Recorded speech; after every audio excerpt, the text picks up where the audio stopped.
Donnie, Albany, New York. I used to live there. Go ahead. Yeah, it's Dominick. I just expressed some frustration, and this comes from the left and the right, with talk show hosts like yourself who are so dividing this country because leaving out facts on both sides only presents a problem for everybody who wants to try to do the right thing for this country. How am I leaving out facts? Well, an example. When we look at when it was proposed to let the huge tax on corporations and such sunset, the Republican side really went crazy about that without realizing that by virtue of saying that those tax breaks amount to they're going to have jobs. Well, when those tax breaks were there, where are all the jobs? Why were we in this mess 4 years ago where the companies, the corporations, 60,000 left this country? How did I leave out facts there? How did I leave out facts? And tell me about the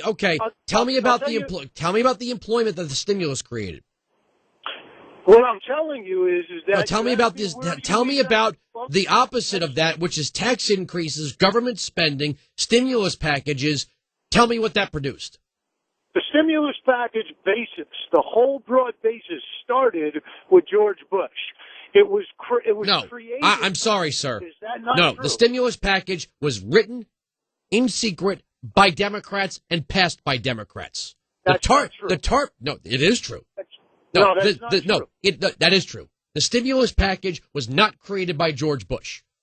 The stimulus. No, it wasn't. No, it wasn't. No, it wasn't. Okay. Next, you're going to tell me that Obamacare started with George Bush.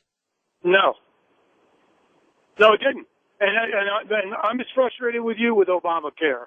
And my point is that there has to be a point at which both sides begin to sit down and realize that the other side, and the reason that I'm calling is I hear you with the Democrats, and the foreign car business, and certainly a lot do.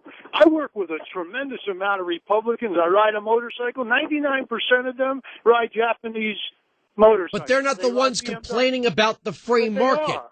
No, they're not. I They don't are. hear Republicans complaining about the free market. I hear them complaining about all the jobs leaving this country, and the problem is that when the companies say that they don't have a moral obligation to this country to not only provide jobs here, that's not a business. A business doesn't have a moral obligation to provide jobs, sir.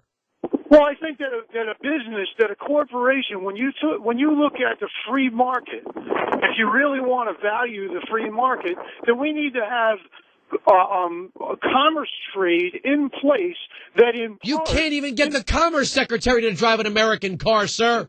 In part, you just talked about yelling in people's faces, and here you are doing the same. And I'm not yelling in your face, sir. You called my radio program. There's a huge difference. And I'm talking calmly to you, and I'm just having a discussion. And my point is that until both parties come together in this country and really take this serious, we're heading down a But your definition of both parties coming together means more government, more taxes, more regulations. The reason why businesses are leaving, sir, why do you think nothing is made in New York anymore?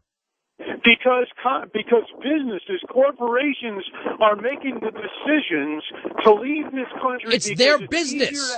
It's their business, sir. If your governor and your state deeply believes in overregulation and overtaxation, then businesses are going to pick up and go to a more competitive environment.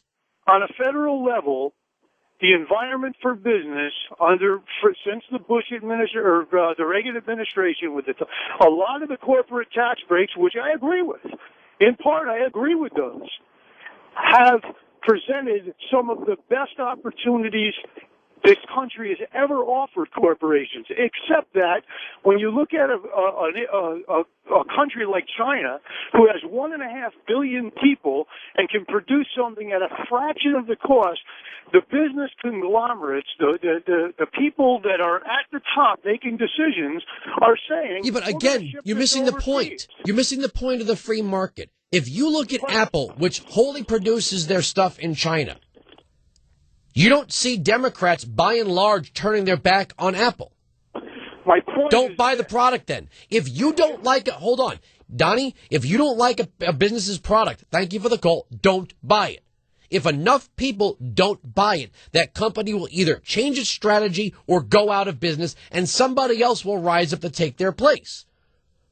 But the lecture about American cars and saving the American car companies and taxing and redistributing and all this other stuff, all this government intervention in the market, when you can't even get the champions of this form of government to buy the products they claim we must produce, there's a problem on your side. And stop it with the two parties got to come together.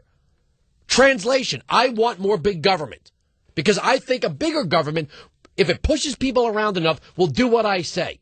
No, it won't.